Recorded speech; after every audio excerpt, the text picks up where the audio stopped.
This is a numbers game with Gill Alexander, broadcasting only on the Vegas Stats and Information Network. He's one of those idiots who believe in analytics. Analytics, statistics, and more are used to win wagers, and Gill has every number you need to cash your tickets.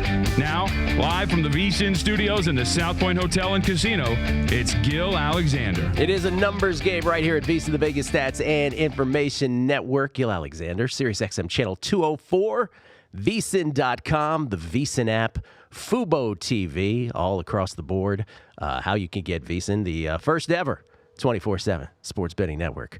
Proud to be here at Sirius XM Channel 204. On the show today, hour number 2, Jeff Hoos from the Aria. Jeff Hoos, who runs the race sportsbook over at the Aria, the manager over there.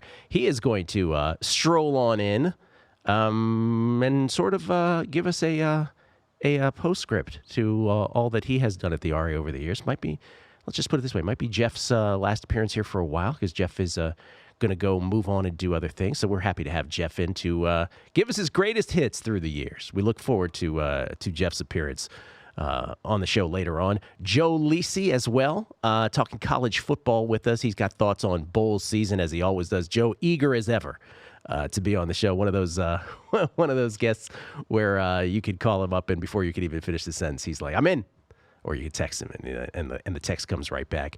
And then first hour today, we're very excited because Alan Boston is going to be here. Alan Boston will be here, and Alan is a true American original, a true a gambling original, original and originator, by the way. Just old school Vegas, a one-of-a-kind guy who was featured in books and movies, and we will get to Alan and look forward to that discussion with him. And when I say discussion, let me define what discussion is. I will throw out a question, and then we'll just sit back and sort of let Alan go. I was saying to guys off air, I said, when I have Michael Lombardi on the show, I have about 10, 12 questions prepared for a segment or two. There's just no end to the amount of things I want to talk to Michael Lombardi about. With Alan, there's no end to the amount of things I want to talk to him about. But in an hour, I would probably have about 5 questions. That's probably how it would work with Alan, for those who have ever heard his work in the past, or his interviews in the past. So it's a real honor to have him, because he doesn't do radio or anything very often anymore. So we're privileged to have him. And shout out to Bill Krackenberger, who was obviously instrumental for us. We had talked, Bill and I, if you had paid attention at any of our football free-for-alls at some time in the past, Bill had randomly brought up Alan. And on air, I asked him, I said, "Hey, you think there's any chance Alan would come on the show?" And he goes, awkward pause. He goes, slim to none. Slim to none. And then he sort of pressed him on it later. And so it will happen here coming up on the show. Redskins saying they considered Colin Kaepernick and then decided not to do it. We'll get into that with Jeff Hoos as well later on the show. But without further ado, let's bring him in. He's self-described on his Twitter at BostonRed88 as an anachronistic iconoclast or an iconoclastic anachronism. Whichever you prefer. He is definitely that, for sure. He has been featured, among other things, in the 2001 book written by Chad Millman called The Odds, Won Season 3 Gamblers and the Death of Their Las Vegas. Also featured, by the way, 15 years later, just a couple years ago, 2016, you may have seen the documentary called The Best of It. He is always fascinating, always entertaining, and always brutally honest. That's the key, ladies and gentlemen. My pleasure, my honor to have on the show Alan Boston. Good morning, Alan. Good morning. How are you, sir? I guess it's very early there. I'm hanging on. Let me start here with you, because you say hanging on. Because when I told people that you were coming on the show, more people know about you. People have read about you. They're very familiar with you from other interviews in the past. And the first thing you'll be, I think, pleased to know that they asked about, they said, ask him about his Great Dane. How is your dog doing? Oh, great.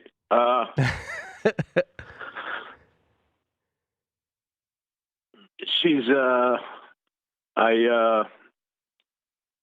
unfortunately, I have not been guided very well throughout this process. So she's had 3 surgeries in the last 5 weeks, all kind of necessary.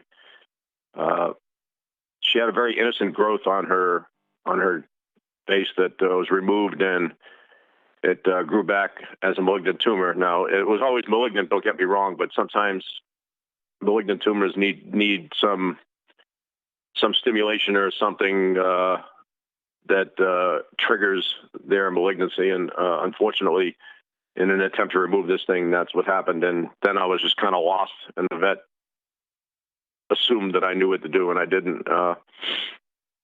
Surgery by my local vet, 11 days later, it grew back, and now he said there's no more he can do. So I figured, all right, we'll just do the best we can for the last couple of weeks we got, or 3 weeks or whatever it is, and started calling around looking for a oncologist. And on the very last call, at New England Cancer Medicine Hospital, which is in Windsor, Connecticut, which is not really that close to my house, but oh well. I got a cancellation on a Monday. I went down there. They said it's very treatable with, having a surgery on radiation. Surgery was scheduled for Tuesday. She stayed overnight. I picked her up. She's recovered pretty well from that, but I think she's pretty sick and tired of these hospitals. But unfortunately, they're suggesting 6 radiation treatments. So I'm a little ambivalent, for lack of a better word, because the thing has not grown back yet, and she is over 13 years old, and that's getting way up there for a Great Dane. But she's doing, I guess, very well. I'm the one that's not doing as well as her, probably. So yeah, because I really don't want to put her through this radiation, but that's what they're recommending. My vet in Vegas would probably say something different. She had me buy these essential oils, which seemingly worked, but I didn't have a lot of time with them. I continued to give her something called sacred echinacea by mouth every other day, and supposedly that kills cancer cells. Essential oils would fall in the holistic class of vet medicine, but it's just because there's not a lot of money in it for the people that support politicians. So it has nothing to do with holistic. It's just another approach that's probably would be very, very successful. She's not my vet, and I'm not going to torture her with. She was my vet for years in Vegas, obviously, but not now. She's been very nice to give me some email time, but I don't want to, ask her percentages or what should I do. So I'll continue giving Bella the sacred echinacea, and we're going to do 6 radiation treatments starting tomorrow. I may change my mind after tomorrow, believe me. Yeah. And just ride it out, become be the gambler that I am. But I'm gambling with her life and her kind of happiness. So it hasn't been a very fun go of it.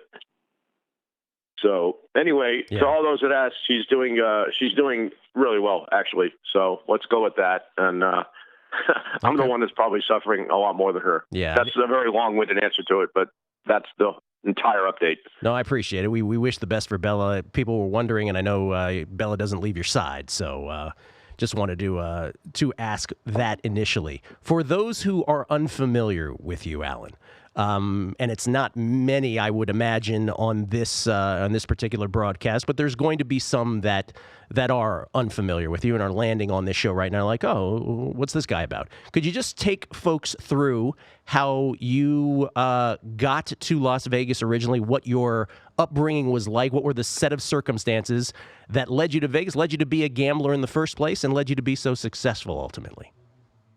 Oh, brother. You really want to know that, huh? I do. I think people do. I'm not so sure you do, but here we go. So if I'm going to be completely honest about how I became a gambler, I'm guessing a little bit. All right, so let's just not take this as bragging, but let's just say I have a high IQ, okay? Let's just take that as a fact. And that's not me bragging. That's me just stating a fact, okay? Mm-hmm. It doesn't mean I'm necessarily smart. It just means I have the ability to be in certain ways.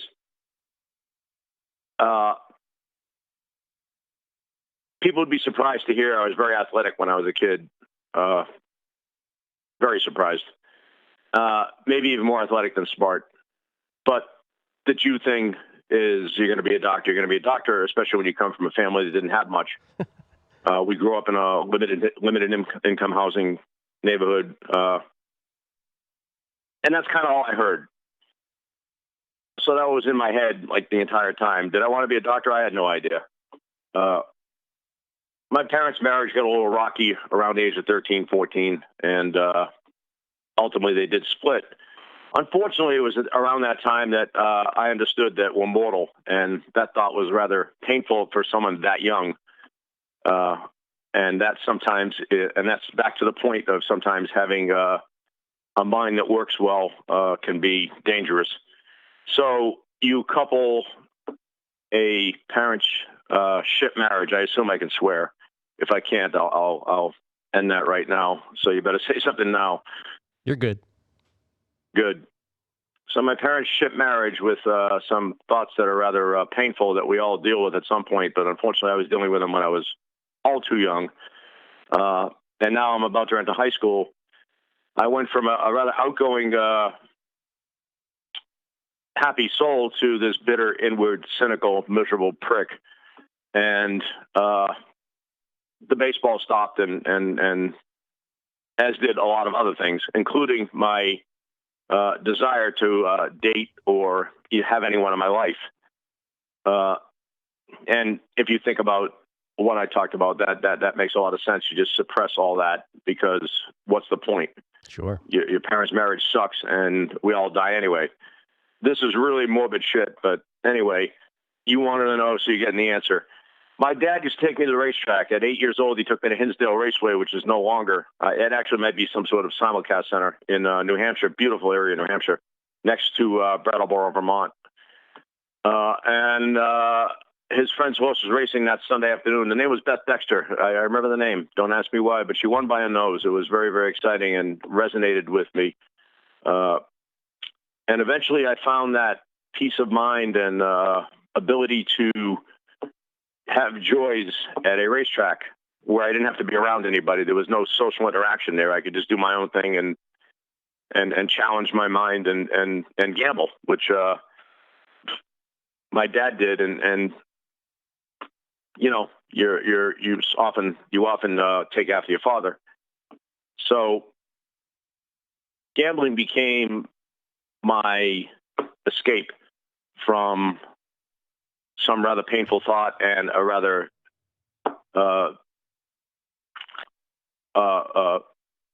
dealing with a rather unhappy parents. So that was the beginnings of it. Off to college, I probably shouldn't have went, but again, University of Pennsylvania, good school. That's where I found college basketball. The only sport I didn't play as a kid is basketball. Short Jews typically don't end up playing basketball. I hate to tell you that. So at the Palestra, we had doubleheaders every night. Not every night, but often. By the way, one ticket paid for both games.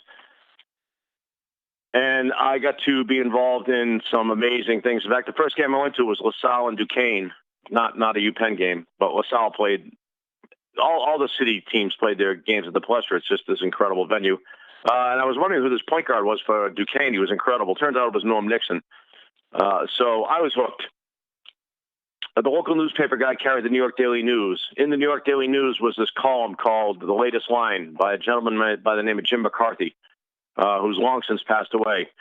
But in this column, he wrote these alliterative blurbs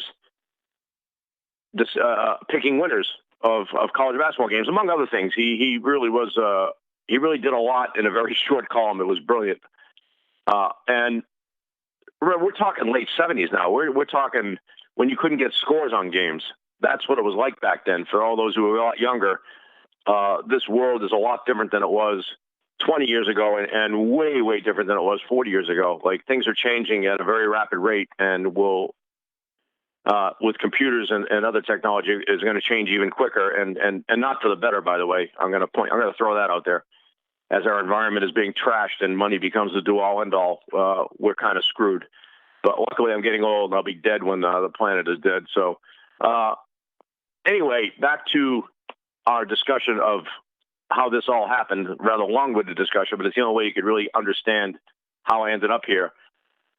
the guy in the latest line is picking games from other parts of the country.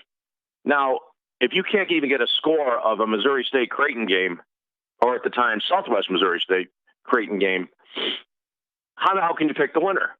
So I'm intrigued. And I was aware that there were these things called wise guys that, that moved lines, et cetera, and so on. And I would go to games at the Palestra, knowing what the point spreads were, because they were in the New York Daily News. Now, whether they were accurate or not, I don't know, but I was at least aware of what approximately it was. And I think I developed a lot of instinct for what I do, going to those games, understanding point spreads, and just understood things don't change much from game to game, no matter what the score, which is a real important fundamental of handicapping, which we'll get to later, because that has nothing to do with your question. So, graduate from college, no idea what I'm going to do, because med school wasn't for me. I didn't, you have to go to class to get good grades, so going to class was not in the cards, literally. And 1981, a book called The Handicapper by Robert Kalish comes out. Page 1 and 2 of that book is this guy who's getting this manic influx of phone calls, and I'm talking phones that were plugged into a wall and you answered, not cell phones.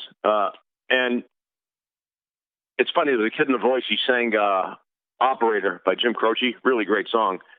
But he was funny, he was just a kid, and he said, I had to ask what an operator was. It was a clever moment. Anyway, that's my aside. He was really good, too, Anthony Aria. I definitely will be checking him out. He plays jazz guitar, too. Very simple, which doesn't win on The Voice, by the way. But singing in tune is something foreign to the people on The Voice, and he sang in tune.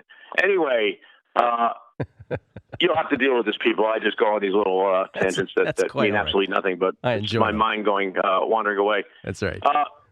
Page 1 and 2, this guy got this manic influx of phone calls with information from all over the country, and he put all this together. And I like to say that he put it into his internal database, just to sound modern, And he winged out the winners, and he was the man. And I said, you know what? I want to be that man someday. A series of circumstances involving the police raiding my home. They had the wrong guy, by the way.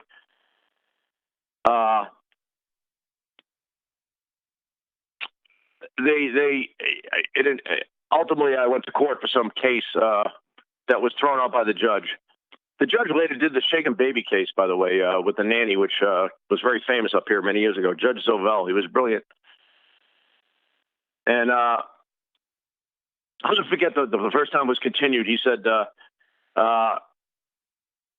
we're going to continue this from June 14th, Flag Day, to the more ominous 1 month later, July 14th, Bastille Day. And I was in love with the guy. That was brilliant. Also, the guy before me, when I was pleading, was up for murder. And then here I come, and he said, education. I said, graduate with a BA from University of Pennsylvania. He asked my major. I said, biological basis of behavior. And he's looking at me like, what the fuck are you doing here? Like, the kid before you was up for murder, and you're here for what? Anyway, the case was thrown out because they had nothing on me, because they had the wrong guy. To this day, I don't know what the hell was going on there. But it led to someone telling me, listen, you better get out of here, because they're going to get you one way or another. And I had a friend who I'd met in Vegas during poker tournaments, and he had told me, well, come on out here. We'll make money. I had no idea what that meant. And that summer, I went and prepared my own power ratings. And I had no idea what I was doing. This was just completely winging it based on final scores. And this was for college football, by the way. So I'm ready to move to Vegas, and I have the first week's games done. This is 1988 or 89, I forget. That's what happens when you get old. Sips his coffee, puts the coffee cup down. We want to be completely honest what's going on here. Mm-hmm. And the dog's sleeping next to me. And I tell them, here's what I made the games this week. They put the line up Sunday night at 6 o'clock at the Stardust Lottery, which is a very famous and not talked about enough Scotty Shetler invention. Scotty Shetler, probably, the most relevant bookmaker ever in the city. He invented much of what went on for a very long time there, and does not get the deserved props or acclaim or written about that he should. But anyway, Scotty really took gambling to the next level as far as bookmaker gambling interaction and relationships. We were trying to work with each other, even though we were both trying to win. And that's how he handled his business. But all right, so my buddy went to the lottery, and we bet a few games. He bet a few games, not me. And I remember one of them was Illinois Washington State. That was one of the football games, and I made it pick, and the line was he took +6 with Washington State, and lo and behold, the game closes pick, and every game actually moved the way I intended. Now back then, and we may get into this later, the line moves mattered a lot. I don't believe that's the case anymore, but back then the closing line was gospel. I don't believe that's the case anymore. And obviously, having bet 6 games and all of them moved my way, and then the next week the same thing happened. And not only that, they were all winning. I had stumbled upon something. And from there, I did college basketball. I found a book that had power ratings in it, and I created my own. And eventually, 2 friends joined me, and we put some money together, and it kind of took off from there. Alan, and let me step in there. That's it. Let me step in there. That's beautiful. I appreciate you. We all appreciate you sharing that in detail. That is.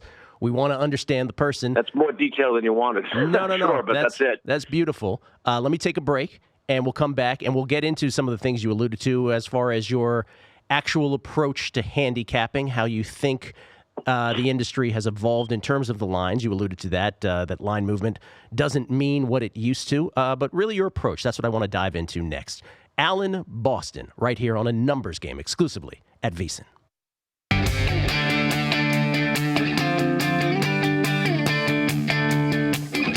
It's A Numbers Game, live from the tip of the strip in Las Vegas. Get your fill of numbers even after the show is over by following the crew on Twitter, @BeatingTheBook and @VSiN Live.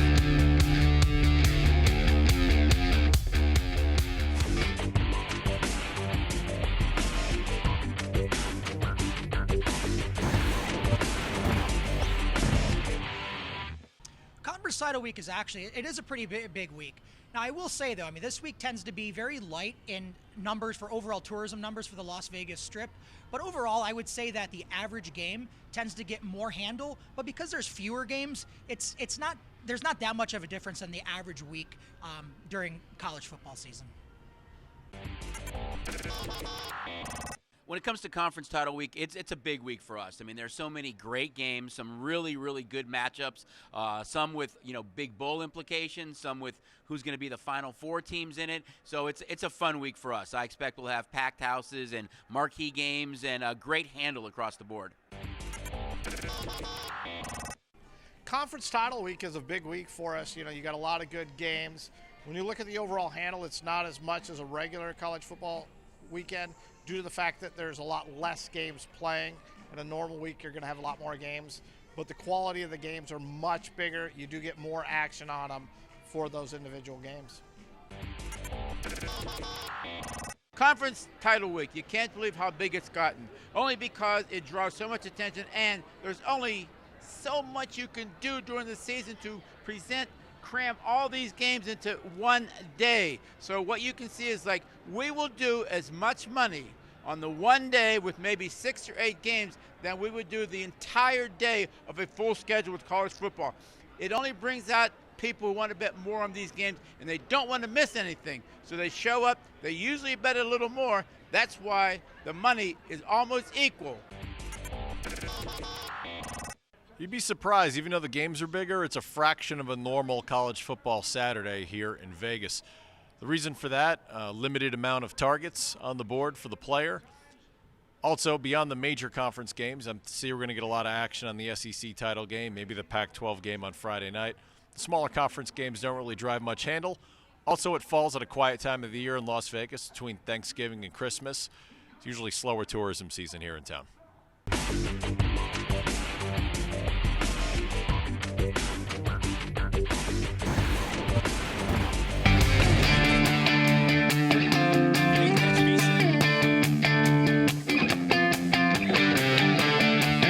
back to a numbers game with your host, Gill Alexander, broadcasting live from our VSiN studios in Las Vegas. Back on a numbers game here at VSiN, the Vegas Stats and Information Network and Numbers Games. Gill Alexander, Sirius XM Channel 204, VSiN.com, the VSiN app, Fubo TV.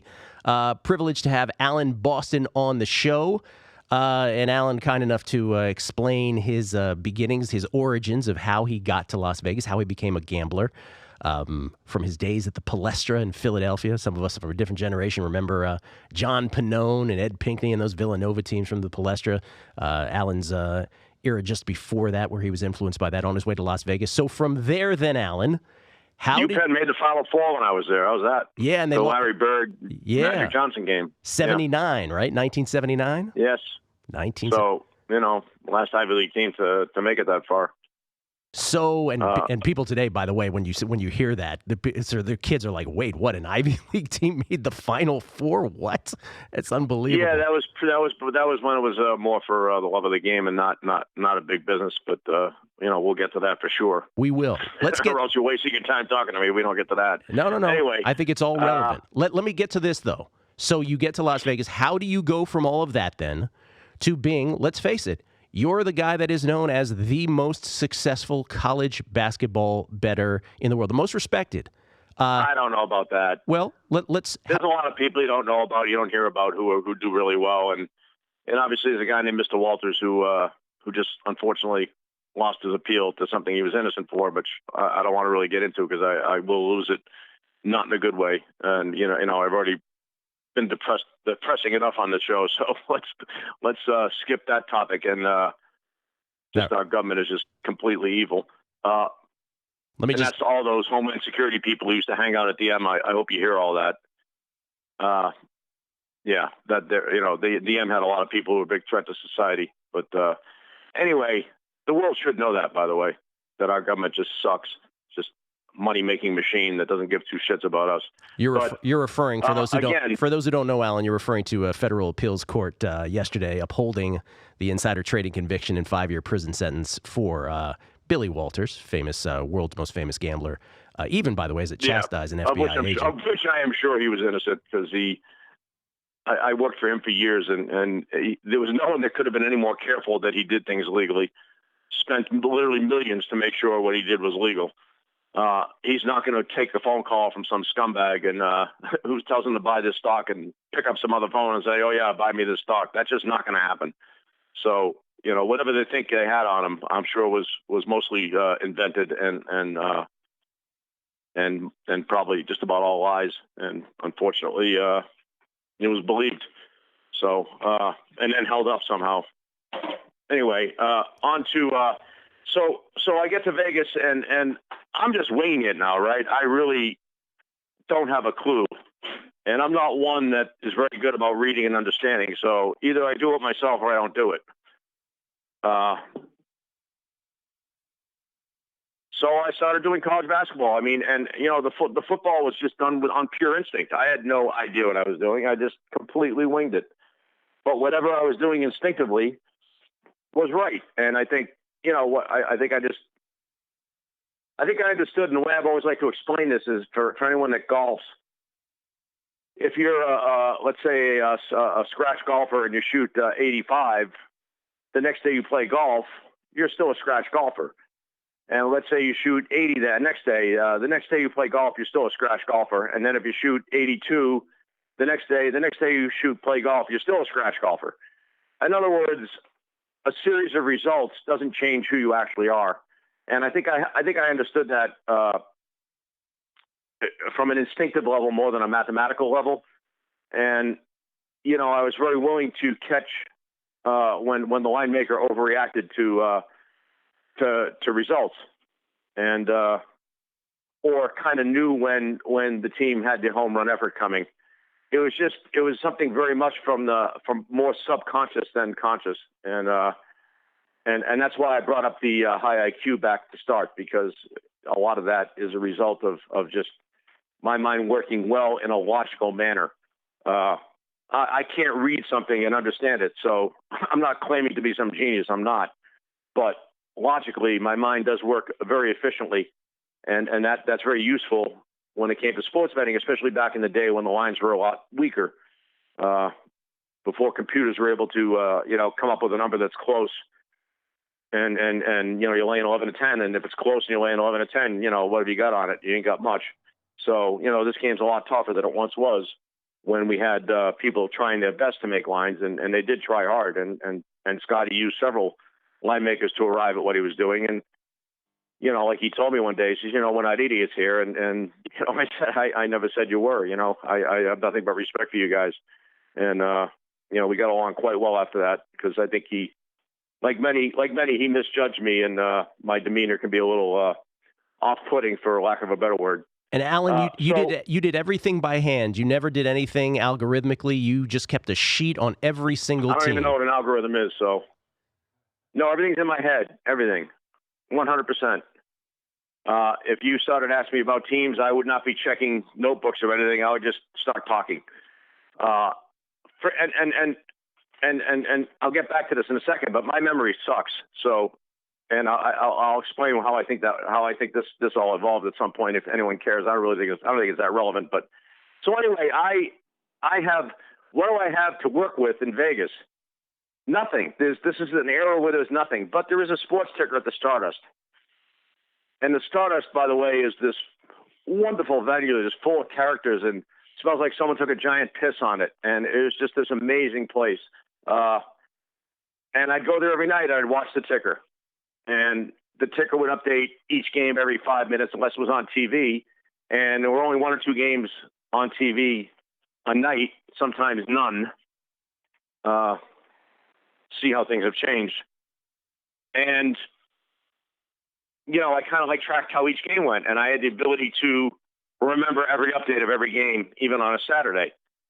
So, at the 15-minute mark, there was a score. At the 10-minute mark, there was a score. 5-minute mark, score. Halftime score.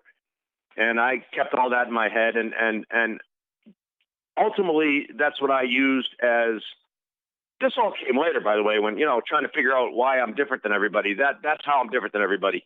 How the game plays out to me matters more than anything. And finally, this year, talking to some younger kids who are helping our organization out with some injuries. They're very smart kids. So I will plug 3manweave.com. The kids are really, really bright kids, and really into college basketball and the art of trying to pick a winner. So it's kind of fun teaching a very old method to kids who are more into the modern approach. So they're kind of fascinated by me as hopefully not as an anachronism, since we threw that word out there earlier, but more as someone who's kind of smart and been successful. So how the game plays out to me is more important than anything. So a team that jumps out 21-2 and wins by 6 is definitely a better game than a game that's tied the whole way and the team wins by 6. Same final score, different way to getting there. Obviously more impressive to get ahead 21-2 than be tied the whole way and win by 6. So everything I do has been based on how that game plays out. Do I know injuries? Yeah. Do they matter? Not that much. People certainly overvalue them now, and for a while ran good with them, but I think the injury thing is kind of leveled off a little bit. For years, I knew injuries. Let me get back to that for a second. So let me just finish this thought with the. I did check box scores when I could, when they finally were more available. And I did start reading on a computer. I remember this company in Vegas. I wish I could remember the name of it, because I'd love to give them a handout. So I went and brought them money. It was like $7 a month for this service. I remember I brought them like $300. Said, here, sign me up for life, basically. And you used to have to go on their website. This is a long time ago. This is like early 90s. This is the beginnings of computers. And you had to write down a number like SP3, okay? And that would be a Purdue, Iowa game. And so I'd go to their website and another part of their website, and I'd put SP3 in, and the game story would pop up. It was just an AP write-up. It wasn't, no newspaper thing. But it was enough. It was enough to give me an edge on what most people had back then. And, so that's why I started reading. Eventually, a friend alerted me to the AJR News link. And from there, I started reading newspapers, and that got me getting up at 4 o'clock in the morning, reading college basketball previews and actually knowing injuries that most people didn't know, and then finding out that none of them mattered. I had some crazy injuries that you'd think would be worth, 4 or 5 points that didn't mean shit. We got a good line in the game, but we didn't win them. So what did it mean? And I found the gym. I thought the gym would help with my self-esteem, and you could probably gather I wasn't a very happy kid given some of the thoughts that went through my head, and that led to rampant, well, not rampant, but daily drug use and a lot of drinking and a lot of fun. Actually, I mean, a lot of nights hanging out at the Hyatt Regency in Cambridge, meeting some very cool people, including Christopher Walken and Hulk Hogan and others who I readily talked to, but it also got me to about 215. And when you're 5'8", not going to the gym and you're 215, you got a problem. And a doctor told me you're gonna have a stroke if you don't stop what you're doing. So went home, dumped out the coke I had left, and that was 1990 or 1991. Haven't thought about coke since. The thing you see me snorting in the movie, the best of it is actually an opiate. So don't think I haven't given up all drugs. I had my little fling with opiates, and they are very, very cool and very, very hard to beat. But that's over and done with too. Let me ask you, Alan, you had many, many, many successful years betting college basketball. You were also famously very honest about having a bad run, a lengthier run than I'm giving credit for by just using the word run. In the wash, in the end, way up, marginally up? Like, how would you describe your entire betting career then? Oh, are you kidding me? I've made a fortune. Okay. A bad run for me was winning a little bit. Because all right, let's make that clear. I lost 1 year in 2030, maybe. So yeah, there was no real bad run. It was just it was more. I built a home that was worth. I built a home that I was never very good with money. I didn't care about money. I just I figured I'd just make it. I wanted to get to that gym part because you need to hear this. I thought the gym would help with my, you want to hear about the whole spiel here. Please. The gym was probably the most important thing in my handicapping career because I went from, this fat 215 to someone who, ended up working out 5 days a week with a personal trainer and never eaten anything wrong. And it really is what elevated my thinking and allowed me to have this real structured but professional approach to handicapping, where I'd get up at 4 in the morning and I'd work all day, all night, thinking about basketball all the time with, an hour at the gym and some time for breakfast. Other than that, it was 5 straight months of basketball. That was why I needed to go to Maine every summer to recharge a battery. But as far as success, yeah. Oh shit. Yeah. I'm eons ahead. The reason I ended up with some trouble is I had all my eggs in one basket. I had all my eggs in this house that I built, that I put $600,000 cash into, and kept the mortgage small because I had planned on retiring at 55. I wanted to teach high school. I've always wanted to teach high school English. That's really what I wanted to do. Would I get fired after a year? Yes, but would I have fun that year? Oh yeah. Well, because they don't let you teach anymore. The government now has completely fucked up the education system too, which is why private schools matter more, which is why, they're just trying to, delineate between the rich and the haves and the have-nots. And they're really, succeeding wildly by giving the have-nots some shit public education, and the haves have the opportunity to go to a private school and really get a good education. Anyway, again, that's for another day, but, you'll understand I'm libertarian by the end of all this. And I hope others think about the fact that, our country wasn't founded on a government telling doctors what to do and telling judges what to do, telling teachers what to do. In fact, it's the opposite of that. So anyway, the gym became wildly important. My structured routine became wildly important. And I finally built my own home. Remember, I came from humble beginnings, the hood, they'd call it nowadays. And, now I built my own house, and my parents are like proud. They weren't thrilled with their Ivy League grad son, gambling for a living, but maybe with the year they got $10,000 each for Hanukkah, changed their minds a little bit. And then, I built this really nice house and, voila, I'm successful because back when I was a kid, if you owned your own home, that was a big deal. So we finally have found success. We built our own home. We have plenty of equity in the house. It was worth like $3 million at one point on Zillow with an arrow going up. See, I do know some of the modern shit. There you go. Unfortunately, the market crashed, and unfortunately, me not being so good with money, if you make $150,000 or $200,000 in a year, like, wow, you're doing great, right? Except when you find out that you're spending $400,000 in a year, and your house keeps going down in value, money's going to run out real quick, and that's kind of what happened. Okay. And then when I did sell the house and got I sold the absolute rock bottom. I had very little money left and did not make good decisions with that. Very, very. I have very bad sports betting habits. Yeah, just wanted to clarify on that for anyone who's wondering. Alan, got to take a break. Let me come back. I want to ask you about college basketball.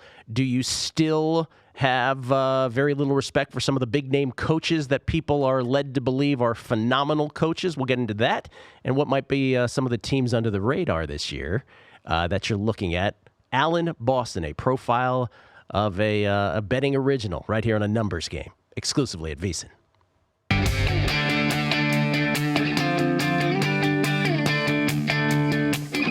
It's A Numbers Game, live from the tip of the strip in Las Vegas. Get your fill of numbers even after the show is over by following the crew on Twitter, @BeatingTheBook and @VSiN Live.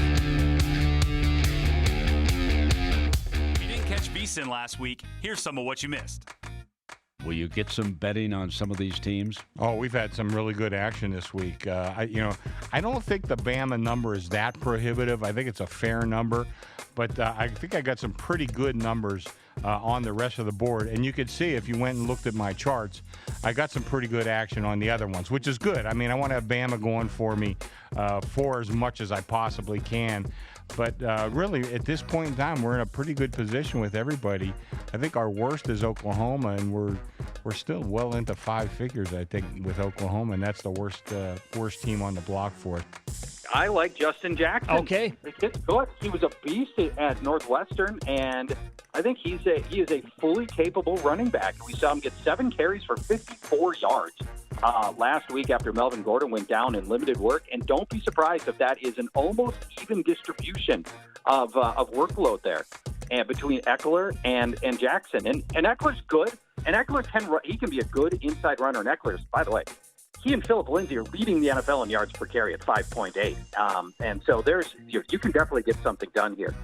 You do raise a point there, though, that we don't harp on enough, which is handicappers as sports bettors.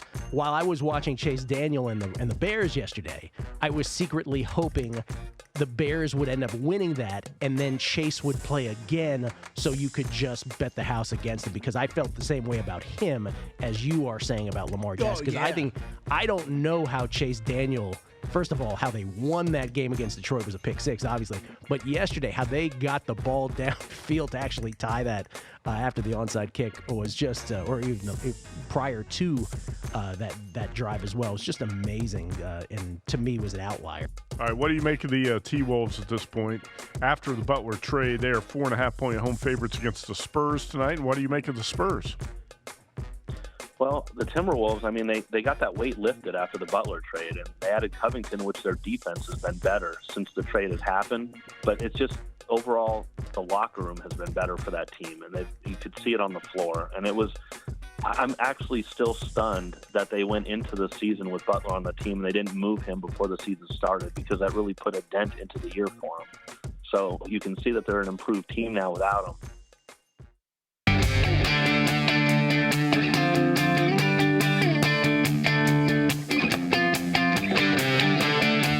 Back to A Numbers Game with your host, Gill Alexander, broadcasting live from our VSiN studios in Las Vegas. Back on A Numbers Game here at VSiN's Gill Alexander, Vegas Stats and Information Network, Sirius XM Channel 204. Something a little different today.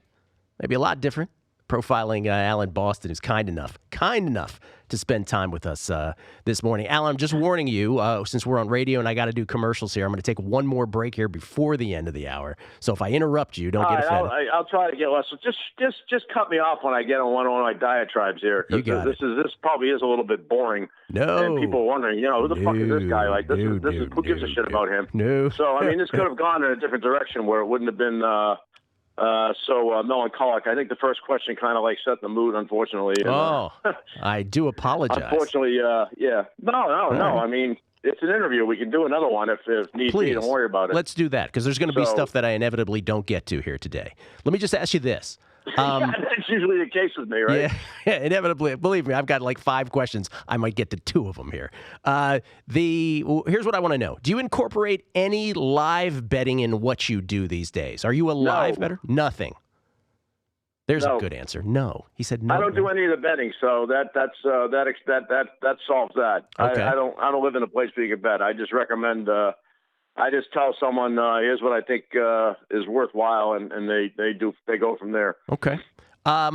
Listen, the Mount Rushmore of current coaches in college basketball that the mainstream media hails.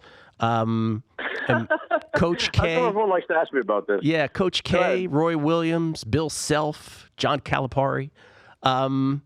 You're not as fond. Let's put it this way: you're not as fond of them as the mainstream media is. Explain to the folks why that is. Because, all right, so we could really get into another 2-hour rant here about how college basketball has become a big business. That's why you'd be surprised an Ivy League team made the Final Four and that you get to see 2 games for the price of 1, et cetera. The game's changed a lot. Louisville basketball made $57 million a couple of years ago. So the game is, anytime there's big money involved is evil. Anytime there's evil involved, there's going to be a lot of lies. So when you hear about how wonderful these coaches are, they just say it. They win. They don't show what they do on a basketball court that's so wonderful. Do you ever see them diagram a Coach K play or show something terrific he did on defense that changed the game? The answer is no, because that won't happen. He's not a very good coach. He's a good CEO. That's the way someone described me once. And, I think that's like perfect. He has created this aura, demeanor, whatever you want to call this czardom that he's king shit. And but when you watch his teams play, the propensity to take bad shots, to their entire lack of running any kind of cohesive offense, the mistakes made defensively are less. I think he's a much better defensive coach than he is offensive. But offensively, I would contend that they're not even average. Given the oftentimes it's just their athletic ability that just carries them through. It's not his coaching. People would argue with me saying, "What the hell do I know?" But that's my opinion. Roy Williams, forget it. I mean, he's about as bad as it gets. Watch his teams play. That's it. Just watch their teams play. Here's what you can tell your audience: watch North Carolina play. Tell me what they do that's so wonderful. You can find one thing in a 40-minute game that they do that's so wonderful. I'll be glad to hear about it. They'll send it to you. Here, tell me one good set play they ran, or one good bit of offense they ran. That's not some fast break that they did where the kid just uses athletic ability to take over, or where the kid just athletically takes it away from a lesser athletic person. I love John Calipari, but as a coach, I think he's a clown. As a person, I love him. I love that he's honest and truthful and tells the NCAA like it is and doesn't really make any bones about the fact that, this is a sleazy business. And, he's a complete con. I think he's a riot. I think he's brilliant. He's also a very generous man, very good with charities. And even when Pitino came to town, and Pitino was having his issues, he went out of his way to tell the fans that you'd better be polite to this man and do the right thing and respect him, et cetera, et cetera. So I love Calipari the person, but Calipari the coach, he does what he has to do to have his teams win. But as a coach itself, I mean, he had 7 first and second round draft picks. and couldn't win an NCAA tournament. That's like not even possible. It used to, the old school thought was if you had one NBA player on your team, you'd make the tournament. Like he had 7 first and second round draft picks and couldn't win. They run absolutely no offense at all. That dribble drive shit, that's nothing. That's just here, take the ball and try to break your guy down. It's not like watching Princeton play with all this beautiful spacing and making sure you take a good shot, making sure you take the extra pass. So these coaches, and again, part of their battle is to recruit the better players. You have to go through the AAU circuit. You have to know the AAU people. You have to get the money to them, and there is a lot of money that changes hands. Don't get me wrong. That's how I knew the Arizona coach was innocent, by the way, because they claimed on that conversation that he said we got to get the $100,000 to him, but that player was worth a lot more than $100,000 that he was talking about. It was the going rate was like $200,000. That was a long time ago, so there was no way that was only a $100,000 player. So I knew right then and there that was a crock of shit. Talking about Sean Miller over at Arizona. Alan, let me step in. That was they never did come out and say, by the way, he's entirely innocent of that. Because, why report everything? Anyway. Alan, let me step in. I got to take a break. I'm going to follow up on one of these, and then I want to ask you about the opposite, the coaches that you respect in college basketball as we try to inform some handicapping. It is a numbers game right here at VSiN with Alan Boston.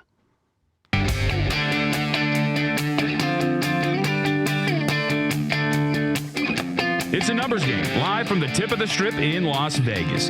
Get your fill of numbers even after the show is over by following the crew on Twitter, @BeatingTheBook and @VSiN Live. If you didn't catch VSiN last week, here's some of what you missed. What are your weekends like? It's just you sitting in front of the screen just looking at all these bets from all over the country now, right? And accepting this, accepting that, and is that your whole day now? Yeah, on Saturdays, my day's just the same. It's just busier. I get there at 6, start putting up the college basketball, college football, whatever. Start taking bets, leave there about 8, grab something to eat, go to sleep, come back about 6:30 on Sundays, and leave about 6 the next day. So the weekends are, about 24 and a half hours of nonstop action and work, but the weekends are infinitely better than my weekdays. The weekdays are involved with interviews and hiring and meetings and budgets and all that. Where any one of those 5 days, I'm the favorite to put a gun to my head. But the weekends, when it's just gambling, it's just that's what I'm made for. Okay. And then there's Russell Wilson, the model of efficiency. Russell Wilson, 11 of 17, Vinny, against the Niners for 185, 4 touchdowns, no picks. So 11 completions, 4 of which were touchdowns. Sacked 3 times. Jaron Brown, by the way, 3 catches, 67, 2 touchdowns for the Seahawks. 3 first-half touchdown passes for Wilson on 4 completions. Let me repeat that. In the first half yesterday, Russell Wilson completed 4 passes, 3 for touchdowns. 3rd straight win for the Seahawks, 20-0 lead. They beat the Niners for the 9th straight time. First quarter against the spread bets in the NBA. Remember last year, the Philadelphia 76ers were the best team in the first quarter. They were covering first quarters at an insane clip. This year, the Brooklyn Nets 16-5 in the first quarter against the spread. Also there, how about the Bulls? The Bulls covering at a high clip, too, in the first quarter. You got the Clippers, 13-5-1. There are people who love to play first quarters in the NBA. I do not. Do you? No, not entirely. Sometimes in the playoffs. We talked this in the playoffs last year. NBA some final spots, and those turned out to be some pretty advantageous spots.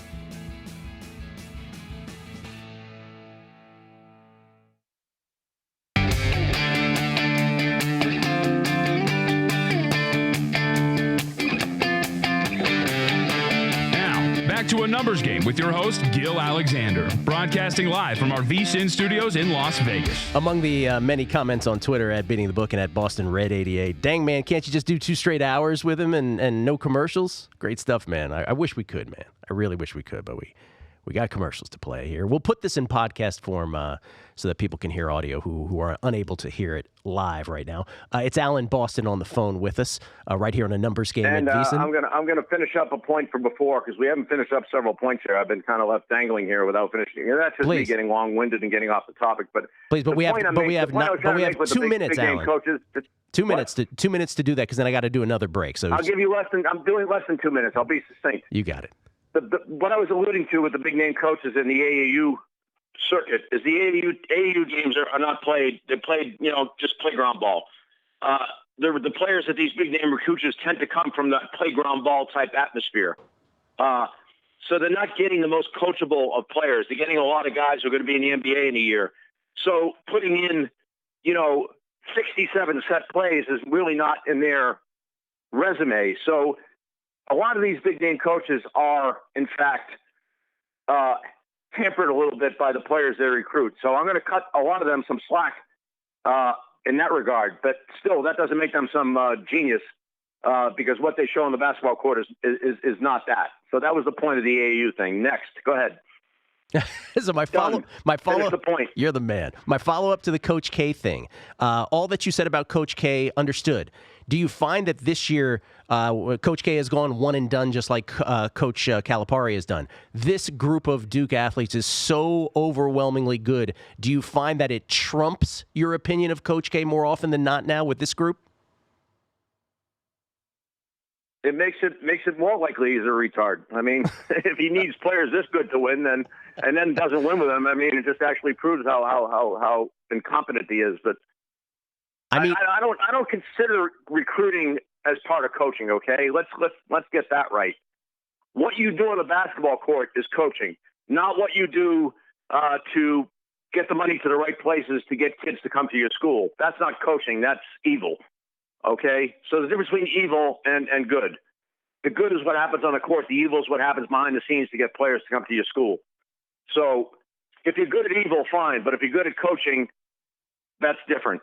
I contend that he's not a very good basketball coach. Okay, Alan. He is good at building a program, obviously. Stay right there. Stay with us for one more segment after the break, if you would. I'm not going anywhere. My man, Alan Boston, at BostonRed88 on Twitter. Coming back with Alan. We'll see if Jeff Hoos and Joe Lisi show up as well after that. Right here on a numbers game at VSiN.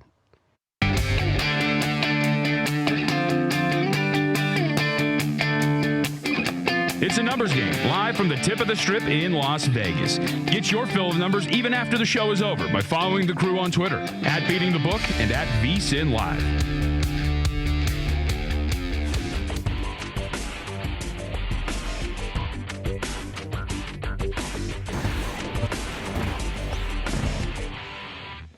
Conference Title Week is actually, it is a pretty big week. Now, I will say, though, this week tends to be very light in numbers for overall tourism numbers for the Las Vegas Strip. But overall, I would say that the average game tends to get more handle. But because there's fewer games, there's not that much of a difference in the average week during college football season. When it comes to Conference Title Week, it's a big week for us. There's so many great games, some really, really good matchups, some with, big bowl implications, some with who's going to be the Final Four teams in it. So it's a fun week for us. I expect we'll have packed houses and marquee games and a great handle across the board. Conference Title Week is a big week for us. You got a lot of good games. When you look at the overall handle, it's not as much as a regular college football weekend, due to the fact that there's a lot less games playing. In a normal week, you're going to have a lot more games, but the quality of the games are much bigger. You do get more action on them for those individual games. Conference Title Week, you can't believe how big it's gotten, only because it draws so much attention, and there's only so much you can do during the season to cram all these games into one day. So what you can see is we will do as much money on the one day with maybe 6 or 8 games than we would do the entire day of a full schedule with college football. It only brings out people who want to bet more on these games, and they don't want to miss anything. So they show up, they usually bet a little more. That's why the money is almost equal. You'd be surprised, even though the games are bigger, it's a fraction of a normal college football Saturday here in Vegas. The reason for that, limited amount of targets on the board for the player. Also, beyond the major conference games, I'm we're going to get a lot of action on the SEC title game, maybe the Pac-12 game on Friday night. The smaller conference games don't really drive much handle. Also, it falls at a quiet time of the year in Las Vegas between Thanksgiving and Christmas. It's usually slower tourism season here in town.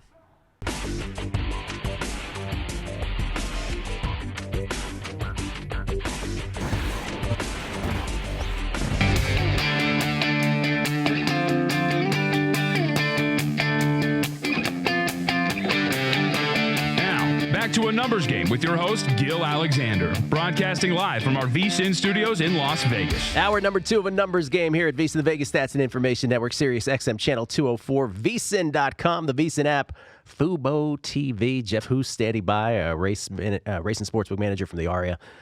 Joe Lisi on college football. Still with Alan Boston. Pleasure How having. many fucking commercials do you use? Jesus Christ, that Sirius Radio didn't have commercials. Listen, we got to pay the bills here, Alan. I'm sorry.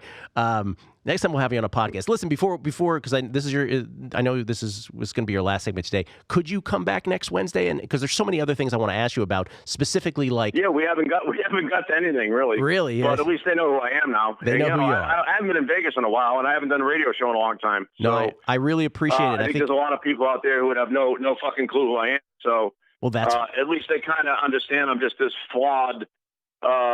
Complicated human like most everybody else who has their daily battles and found some peace of mind betting sports and was lucky enough to be successful and be his own boss. In fact, my yearbook quote, you'll be happy to hear my yearbook quote, and this is kind of ironic, came from the show Maverick, the great show with James Garner and Jack Kelly, etc. And Maverick said, as my old pappy used to say, and this is my yearbook quote, "Work is a good way to while away the time, but a bad way to make a living." So how prescient was that? Mm-hmm. That was very, very cool. Absolutely. All right, so what do you want to get to end this? Okay. Next time when you're on, Alan, next week, I want to ask you about, now that legalization here, are some of your fears already manifesting about post-legalization? We'll save that for next time, because God knows if we start on that now, we're never going to end on that. So that will save for next week. You want to know about coaches I like, but yes. We're not going to get to that either. Let's do coaches you like.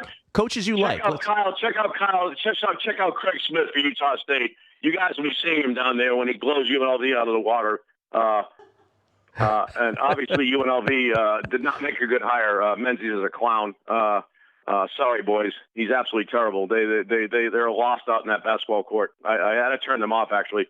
To show how I enjoy basketball, I watched the Belfast nonsense, and I'm not talking about Belfast, Maine. I'm talking about Belfast, Ireland, which turned out to be actually a rather cool thing because the Rory McIlroy, not Rory Gallagher, he's my favorite guitarist. The Rory McIlroy Foundation was heavily involved in that, and there was actually a lot of good came out of that. But the thing I enjoyed most was watching John Dunn and his Marist team play Dartmouth and David McLaughlin, who's an ex-Bill Cohn assistant, and who's starting to get some good players to come to Dartmouth, which is a near impossibility given the academic standards and how bad basketball has been there. So I loved watching that game. That was played at a very, very high level by my standards. Whereas when I watched North Carolina UCLA, I turned it off after 30 seconds because I was so offended by what I was watching. So that should give people an idea of the purist in me, the fan. I was a fan first and a gambler second. I love watching basketball at its most intricate. And I don't like watching the athletes dunk balls. I like watching basketball get played the way it was intended and not the way it has evolved. And it's evolved only because of big money. And we will get to that at some point. So Craig Smith at Utah State is doing the best job of anyone this year. They are absolutely incredible. And UNLV will be getting a taste of that, unfortunately, very shortly when conference starts. You met this is random, but I'm watching a screen right here, and it's the funeral today of the 41st president, George H.W. Bush. You had the opportunity to meet him. How'd that go? We were about to go play golf. This is when I spent summers in Maine, and I became I stumbled into becoming a dad, but not biological dad. Just kind of took over for some kid who had no parents, and it was the most rewarding thing in my life, and it really taught me about, that love is actually okay, which allowed me to get a dog eventually. That shows you how suppressed I had all that stuff, by the way. We got a call that Phil Mickelson and was playing golf down there in a foursome. This is right before Labor Day. They used to have the tournament out in the TPC out in Easton, Mass, which is near Wheaton College. Very good school, by the way. So the TPC Boston tournament out around September, and they were up at Cape Arundel, which is in Kennebunkport, where the Bushes spent summers, and so we got down there, and they were on around the 11th or 12th hole, I forget, and we wandered on the golf course, started watching, and Secret Service was there, and around the 17th hole, Justin Leonard hits a shot right in front of the green, and President Bush, Sr., says, that's why I'll never play golf again. And I said, well, how come? He said, because I can't hit a shot like that anymore. I said, well, wouldn't your grandkids love to play with you? And he didn't argue with that. I said, so maybe it's not how good you are. Maybe it's, the quality of it. And again, he didn't disagree with that. And then I said, I used to have a lot of hair on my head too. And his response wasn't quite accurate, so we'll skip it. But he was very very easy to approach. His demeanor was very, very surprisingly calming and soothing. And for someone who's been through the rigors of a presidency, I was surprised at how approachable and easy to talk to he was. So. I won't comment on his not understanding what I was getting at with, we all get old, but that's okay. Yeah. So I got to meet him briefly. The better story might be, and I'll make this brief. We were playing golf at that same golf course as a foursome, and someone comes up in a golf cart in a suit and tie and says, would you mind if Barbara Bush plays through? And I said, I looked back. I said, geez, I don't see her. He said, yeah, well, she'd like to play through. I said, I don't really give a fuck if she wants to play through, because if she catches up to us, then she can absolutely play through. But until then, no, goodbye. So, and he turned around and left. He hadn't, there was nothing he could say. He can't make her play through. So, I got to tell the Secret Service to basically fuck off. Kind of fun. All right. Well, I'm glad you had a good interaction with the former president. May he rest in peace. Yeah, no, it was great. It was great. It really was. He was really, there was other words spoken, but it was very, very, very easy conversation, and he made it very easy to, there's different ways he could have gone, right? Like as someone who's been where he's been. Sure. You might expect. Maybe a bit of a condescending attitude, but that wasn't it at all. No, so, mad respect for him.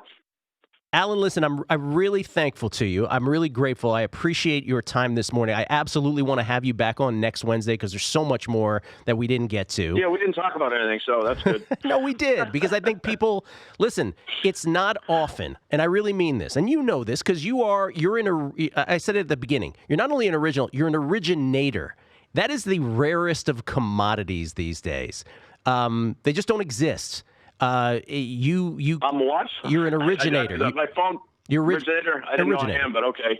You know you are because you described yourself as that when we talked the other day. Don't do that. You know you are. You're an originator, and people don't originate their own stuff as much anymore. They don't. They're followers on stuff, and so I want to get into that next week. I do really want to explore post legalization with you because I know you have some thoughts on that. But I think this was the rarest of opportunities for folks to really get a full life profile of a true gambler, right? Not you're folks. Breaking up, unfortunately. Oh, I'm sorry. Well, true gambler. I'm paying tribute to you, Alan, so you'll have to just endure my paying tribute to you here. But I just think that people don't often get a profile of someone like you, and it's very rare that we get to. And so we are privileged, and so we thank you, sir. Thank you for the time, and let's do this again on Wednesday next week. Well, maybe that's apropos. We're breaking up with Alan, so it's the moment anyway to break off. I'll hit Alan back. I'll thank him personally after this. Hope everyone enjoyed it. Alan Boston. Can follow him on Twitter at BostonRed88. He is, honestly,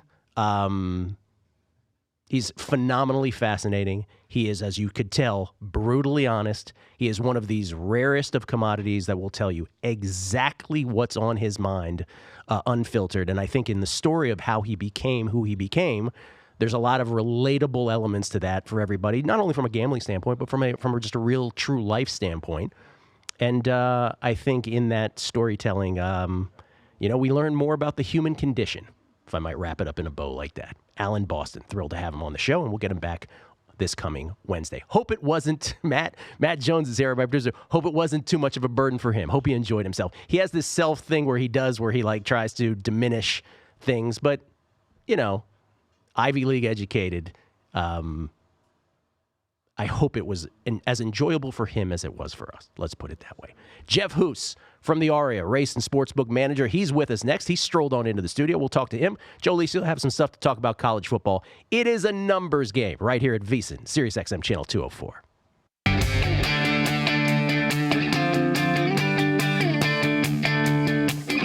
It's a numbers game, live from the tip of the strip in Las Vegas. Get your fill of numbers even after the show is over by following the crew on Twitter, @BeatingTheBook and @VSiN Live. If you didn't catch VSiN last week, here's some of what you missed. Will you get some betting on some of these teams? Oh, we've had some really good action this week. I don't think the Bama number is that prohibitive. I think it's a fair number, but I think I got some pretty good numbers on the rest of the board. And you could see if you went and looked at my charts, I got some pretty good action on the other ones, which is good. I mean, I want to have Bama going for me for as much as I possibly can. But really, at this point in time, we're in a pretty good position with everybody. I think our worst is Oklahoma, and we're still well into five figures, I think, with Oklahoma, and that's the worst team on the block for it. I like Justin Jackson. Okay. The kid's good. He was a beast at Northwestern, and I think he is a fully capable running back. We saw him get 7 carries for 54 yards last week after Melvin Gordon went down in limited work. And don't be surprised if that is an almost even distribution of workload there, and between Eckler and Jackson. And Eckler's good, and Eckler can be a good inside runner. And Eckler's, by the way, he and Philip Lindsay are leading the NFL in yards per carry at 5.8. And so you can definitely get something done here. You do raise a point there, though, that we don't harp on enough, which is handicappers as sports bettors. While I was watching Chase Daniel and the Bears yesterday, I was secretly hoping the Bears would end up winning that, and then Chase would play again, so you could just bet the house against him, because I felt the same way about him as you are saying about Lamar Jackson. Because I don't know how Chase Daniel, first of all, how they won that game against Detroit was a pick six, obviously. But yesterday, how they got the ball downfield to actually tie that after the onside kick was just, or even prior to that drive as well. It was just amazing, and to me was an outlier. All right, what do you make of the T-Wolves at this point? After the Butler trade, they are 4.5-point home favorites against the Spurs tonight. And what do you make of the Spurs? Well, the Timberwolves, I mean, they got that weight lifted after the Butler trade, and they added Covington, which their defense has been better since the trade has happened. But it's just overall the locker room has been better for that team, and you could see it on the floor. And I'm actually still stunned that they went into the season with Butler on the team and they didn't move him before the season started, because that really put a dent into the year for him. So you can see that they're an improved team now without him.